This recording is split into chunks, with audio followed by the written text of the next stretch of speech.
Quelque chose de troublant se déroule en silence dans le monde du travail américain. Ce n'est plus seulement un marché de l'emploi en crise.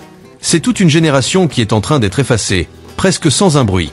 Depuis 2023, des milliers de salariés ont été remerciés.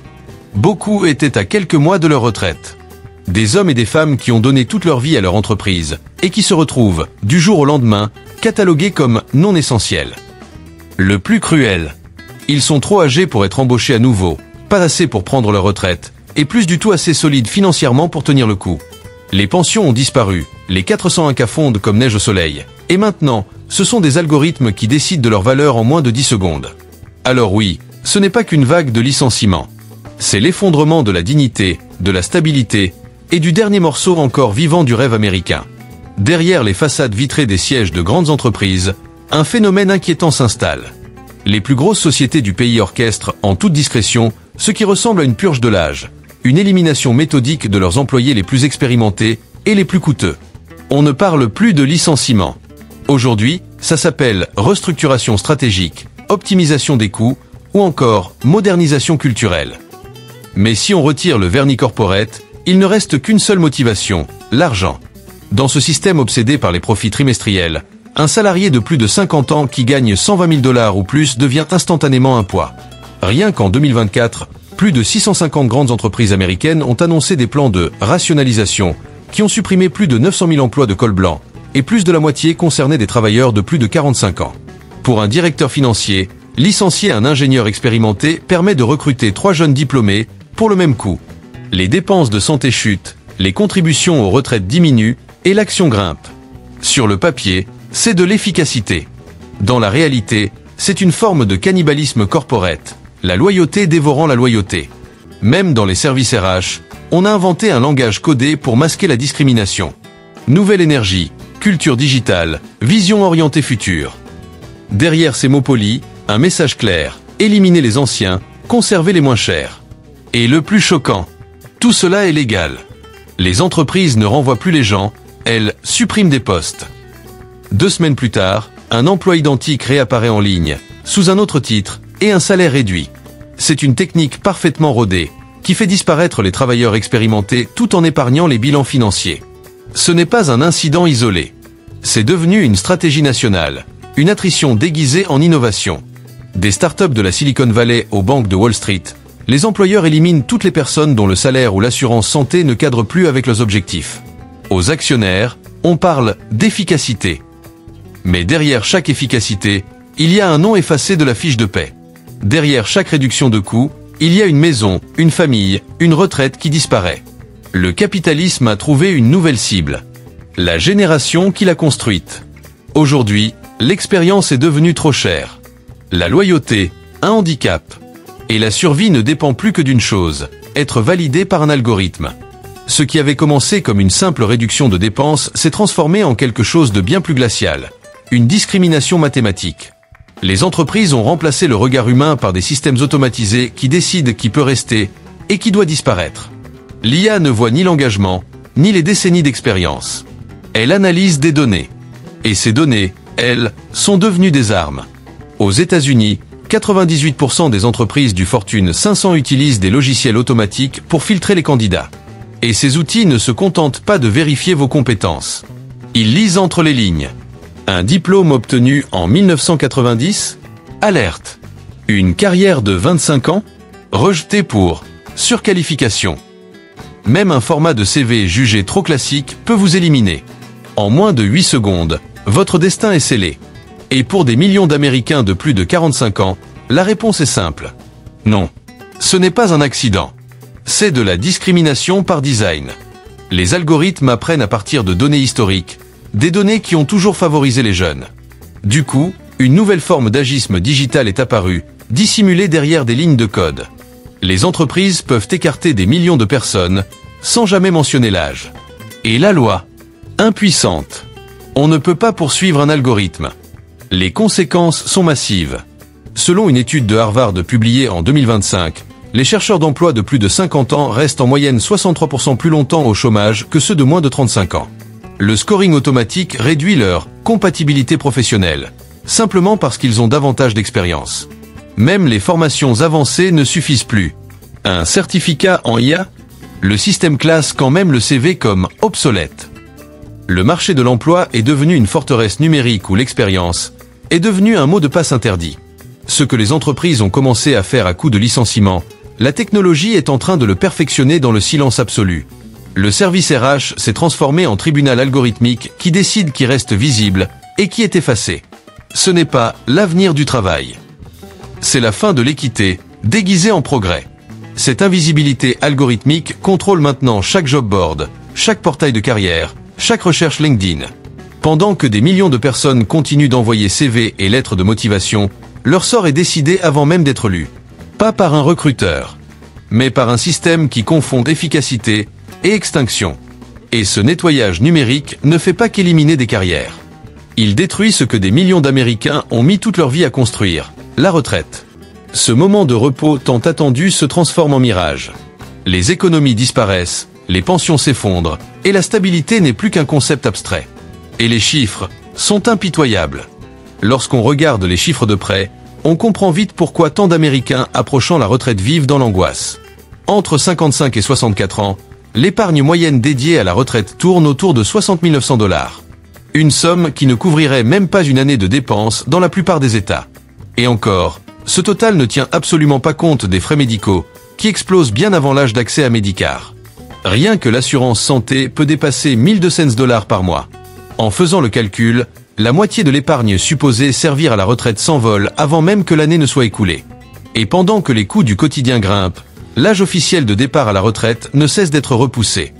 L'éligibilité à la Social Security est fixée à 67 ans, mais la tendance montre que cette barre grimpe lentement mais sûrement.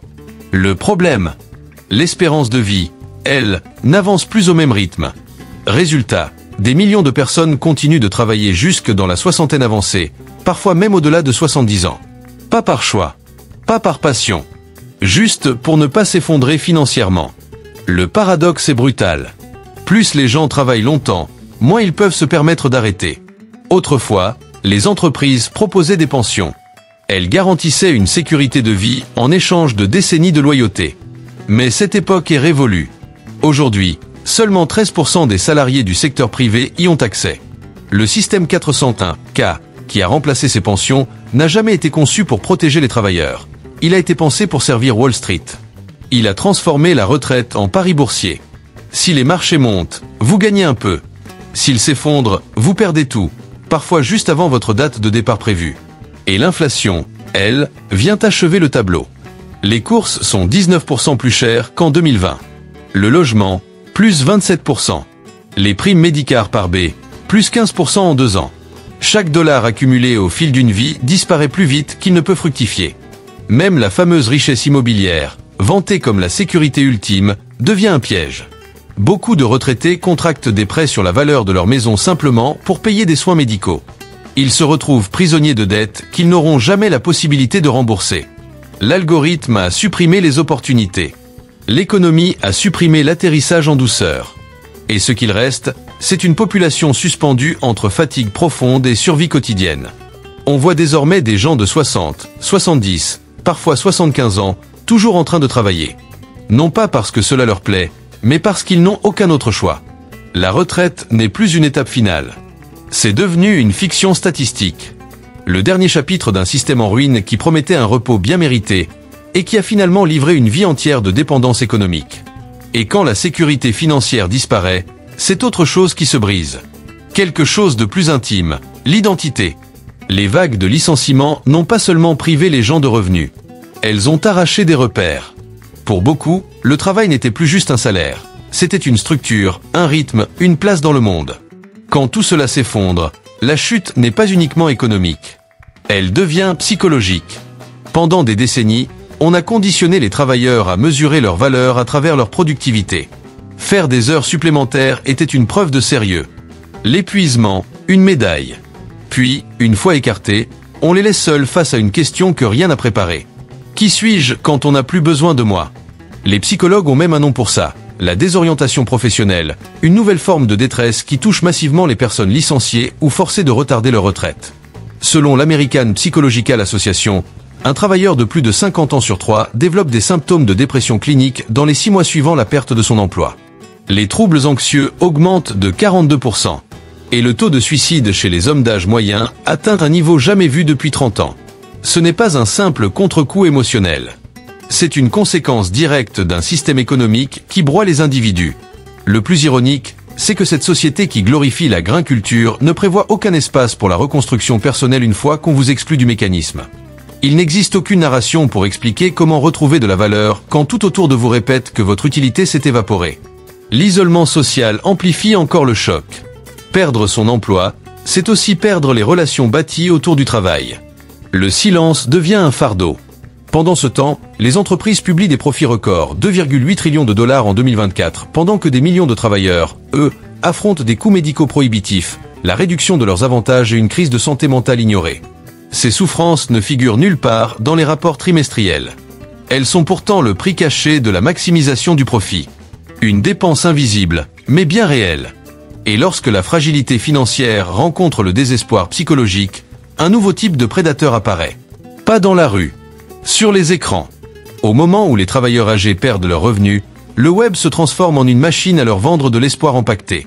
Des messages pleins de promesses apparaissent. Travail depuis chez toi, revenu passif, liberté financière après 50 ans. Derrière ces slogans motivants se cache une industrie multimilliardaire spécialisée dans l'exploitation de la détresse. Les algorithmes savent exactement qui cibler. Quelqu'un recherche comment gagner de l'argent après 60 ans? Les publicités affluent instantanément. Cela commence gentiment. Un webinaire gratuit, une formation à 49 $. Puis on glisse vers des programmes à plusieurs milliers, des arnaques pyramidales, des coachings bidons. Ce n'est pas de l'entrepreneuriat. C'est l'illusion monétisée du contrôle. Selon la Federal Trade Commission, les Américains de plus de 50 ans ont perdu 1,1 milliard de dollars dans des arnaques liées aux opportunités en ligne l'an dernier. Une hausse de 240% depuis 2020. Toutes ces escroqueries utilisent la même recette. Créer une urgence artificielle, montrer de faux témoignages, faire miroiter des revenus sans effort. En réalité, elles vendent ce que les entreprises promettaient autrefois, la stabilité. Sauf que cette fois, c'est privatisé, numérisé et sans aucun garde-fou. Même les influenceurs, sérieux, contribuent au problème. Les plateformes récompensent l'engagement, pas la vérité. Une vidéo virale promettant de gagner 6 chiffres en 6 mois circule 10 fois plus vite qu'un avertissement. Les retraités mis sur la touche deviennent alors la cible parfaite, isolés, stressés et identifiés par l'algorithme comme prêts à convertir. Et ce n'est que le début. Les applis de prêts prédateurs, les cartes de crédit à taux exorbitants, les groupes cryptotoxiques, tous visent le même public. Un simple clic peut entraîner quelqu'un dans une spirale de dette à 40% d'intérêt ou dans des pertes irrécupérables. Le même système qui les a rejetés revient sous une nouvelle forme pour soutirer les derniers dollars qui leur restent. Tout cela forme un ensemble cohérent. D'abord, les entreprises détruisent la stabilité. Ensuite, les algorithmes effacent les opportunités. Et enfin, le marché numérique transforme le désespoir en business. Ce n'est plus seulement l'exploitation du travail. C'est l'exploitation du chômage lui-même. La frontière entre un job légitime et une arnaque se résume désormais au ton de l'annonce. Les prédateurs ne frappent plus à la porte. Ils apparaissent sous forme de notifications, déguisées en solutions. Et quand on prend du recul, on réalise que ce qui semble chaotique n'est en réalité qu'un mécanisme parfaitement huilé. Chaque pièce s'emboîte, les licenciements, l'automatisation, la disparition de la retraite et l'exploitation digitale. Le système ne s'est pas effondré. Il fonctionne exactement comme prévu. Les grandes entreprises rebaptisent les licenciements en initiatives d'efficacité. Wall Street applaudit. Une simple annonce de réduction d'effectifs peut faire grimper une action de 4 à 6% en une journée. La vie des gens pèse désormais moins qu'une ligne intitulée « Profit par action ». Plus bas dans la chaîne, les géants de la tech fournissent les outils qui rendent cette purge invisible. L'IA gère les recrutements, les évaluations, les suppressions de postes, tout ça sous l'apparence de l'objectivité. Un algorithme peut éliminer des milliers de personnes sans craindre un seul procès, parce que le biais codé n'a pas de visage. Les mêmes plateformes qui filtrent les CV contrôlent aussi les publicités diffusées aux chômeurs, leur proposant des formations miraculeuses ou des pseudo-occupations. Pendant ce temps, les gouvernements semblent se contenter de regarder ailleurs. Les protections de l'emploi, pensées dans les années 1980, ne sont plus adaptées à un marché du travail devenu numérique et ultra rapide en 2025. Les politiciens se félicitent de la baisse du chômage, mais ils oublient un détail. Des millions de travailleurs ont tout simplement disparu des statistiques. Les allocations chômage s'arrêtent bien avant que la réinsertion professionnelle ne devienne possible. Et grâce au lobbying des grandes entreprises, les incitations fiscales privilégient l'automatisation plutôt que le recrutement humain, créant une économie où remplacer un salarié par une machine n'est pas seulement plus facile, c'est encouragé financièrement. Le résultat est implacable. Les profits sont privatisés, les risques socialisés. Quand les entreprises prospèrent, ce sont les actionnaires qui encaissent. Quand les travailleurs s'effondrent, c'est le contribuable qui paie, à travers les aides sociales, les soins de santé et la dette publique. Le système se nourrit lui-même. Les licenciements qui déstabilisent des foyers deviennent des données pour justifier la prochaine vague d'automatisation. Ce n'est pas un problème de mauvaise gestion. C'est de l'optimisation. Un monde calibré pour favoriser le capital plutôt que la contribution, les chiffres plutôt que le sens. De la salle de réunion aux algorithmes et jusqu'au marché, l'humain n'est plus une variable, il est devenu la ressource à consommer. Si cette crise semble insurmontable, c'est parce qu'on n'a encore vu que le prototype de ce qui nous attend. La purge des travailleurs âgés n'est pas une injustice isolée, c'est le terrain d'expérimentation d'un modèle économique où personne, à aucun âge, n'est à l'abri. Chaque génération est désormais sur un tapis roulant, poussée vers le même destin mécanique, obsolescence et remplacement. L'intelligence artificielle n'est plus cantonnée à trier des CV. Elle remplace des comptables, des analystes, des rédacteurs et des équipes de service client à une vitesse exponentielle. En 2025, plus de 12 millions d'emplois de bureaux pourraient être partiellement ou totalement automatisés, supprimant des catégories de travail autrefois jugées à l'abri des crises. Ce qui arrive aujourd'hui à un gestionnaire de bureau de 55 ans frappera demain un ingénieur logiciel de 35 ans. Le système qui a effacé l'expérience s'attaque bientôt à la spécialisation. Pour les entreprises, la survie passe désormais par une réduction continue de leur dépendance à l'humain. Pourquoi embaucher quelqu'un avec des droits, des besoins et une assurance santé quand un algorithme peut travailler 24 heures sur 24, sans demander d'augmentation? Ce n'est pas de l'innovation. C'est du darwinisme numérique, l'élimination de toute inefficacité humaine au nom d'une productivité infinie. Les outils vendus comme gain de temps sont devenus des effaceurs d'emplois. Et pourtant, la société continue de se bercer de l'illusion du progrès. Les politiciens célèbrent la croissance du PIB, tandis que le chômage réel et la précarité des emplois stables s'aggravent. Les titres des journaux vantent les records boursiers, mais ces profits montent, vers le sommet, pas vers le bas.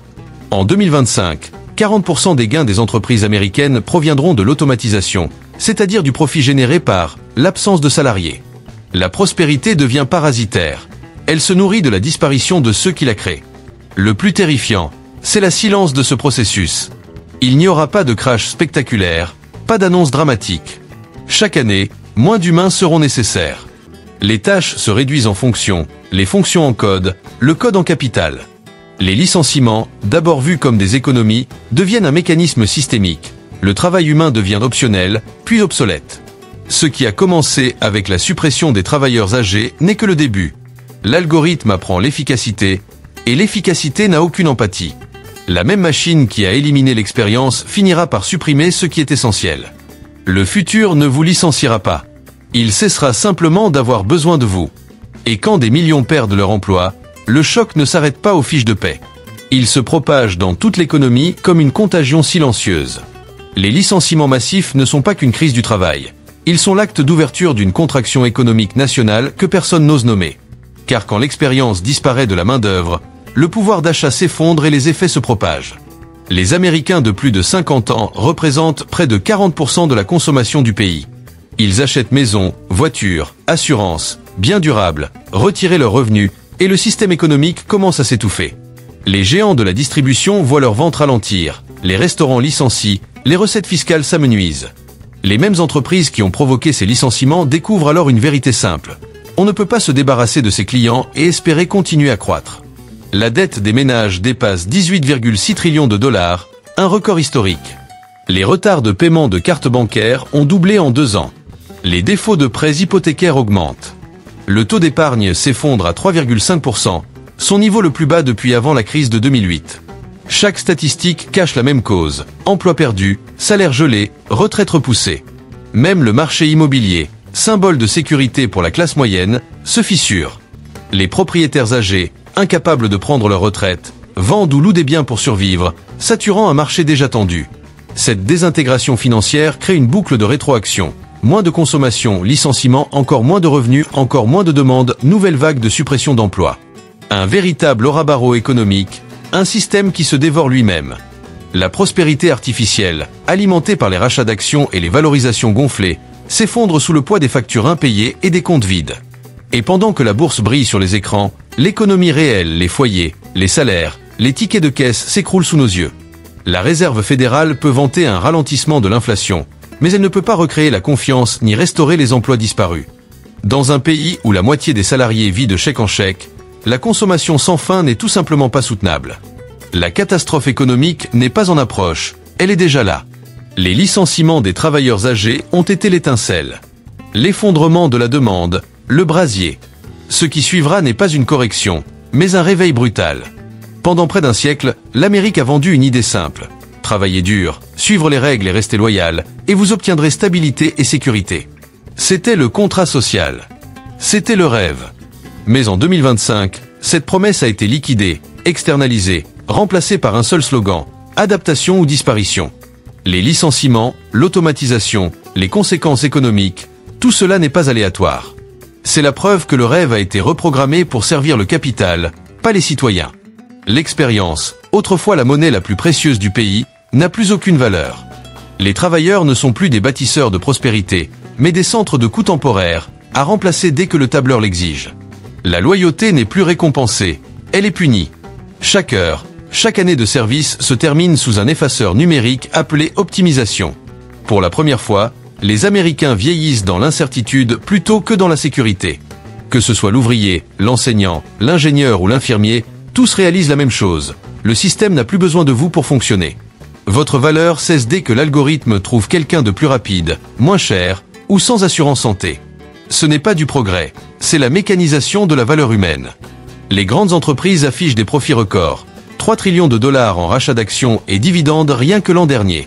Pendant ce temps, des millions d'anciens salariés peinent à payer médicaments et loyers, tandis que les dirigeants politiques continuent de parler des optimismes recyclés, appelant cela une transition. Mais une transition mène quelque part. Celle-ci conduit à une société où la retraite, la propriété et la stabilité deviennent des luxes réservés à une minorité. Le rêve n'est pas mort dans un crash spectaculaire. Il s'est éteint silencieusement, dans les salles de réunion, les serveurs et les data centers, réécrits par ceux qui ont décidé que le temps humain était jetable. Ce qui reste, c'est une civilisation sur pilote automatique, PIB élevé, humanité faible. La promesse américaine n'a pas été volée. Elle a été échangée contre l'efficacité, enveloppée de profits et vendue comme progrès. Et tandis que le système avance, une vérité glaçante apparaît. L'effondrement n'est pas à venir. Il est déjà là. La chute de la promesse américaine ne se lit pas dans les gros titres. Elle se lit dans les foyers, les CV ignorés, les factures impayées. Chaque génération qui croit encore que le temps joue en sa faveur se tient sur la même ligne, simplement un peu plus loin du bord. Ce qui arrive aux travailleurs âgés aujourd'hui arrivera à tous demain. Le système ne cible pas l'âge, il cible la permanence. Il efface méthodiquement le concept même de carrière, le remplaçant par un cycle de pertinence temporaire, mesuré en valeur algorithmique. Les jeunes pensent parfois que la souffrance de leurs parents est une distance, pas un avertissement. Mais le même algorithme qui a éliminé les quinquagénaires décidera bientôt que les trentenaires sont trop chers, trop lents ou trop résistants aux mises à jour du système. La même automatisation qui a remplacé le travail humain remplacera le travail numérique. Designer, codeur, rédacteur, analyste, chaque rôle susceptible d'être transformé en données sera absorbé. Dans ce futur, même l'intelligence devient une charge. Ce n'est pas une évolution technologique, c'est un darwinisme économique impitoyable. Les règles sont simples. Plus vous vous adaptez vite, plus courte sera votre utilité. En 2025, la durée moyenne dans une entreprise est tombée à 3,2 ans, moitié de ce qu'elle était il y a 20 ans. Les salaires stagnent, le coût de la vie explose, et la prétendue liberté de l'économie gig cache une dure réalité. Les travailleurs ne possèdent rien, sauf le risque. Chaque politique, chaque innovation, chaque vague de licenciements converge vers un même but. Un système où les humains existent uniquement comme consommateurs, pas comme contributeurs. Dès que la productivité devient automatisée, la participation devient optionnelle. Des millions seront laissés hors des portes de la pertinence. La main-d'œuvre de demain ne sera pas au chômage, elle sera inutile. Les chapitres précédents ont montré le plan. Purge, algorithme, effondrement, conséquences. Voici la conclusion, l'avertissement. La crise qui a dévoré une génération se répétera à chaque décennie, plus rapide, plus précise, plus impitoyable. La question n'est pas quand cela vous atteindra. La question est, restera-t-il quelque chose d'humain lorsque cela se produira ? Le futur ne se prépare pas pour vous. Il se prépare à vous remplacer.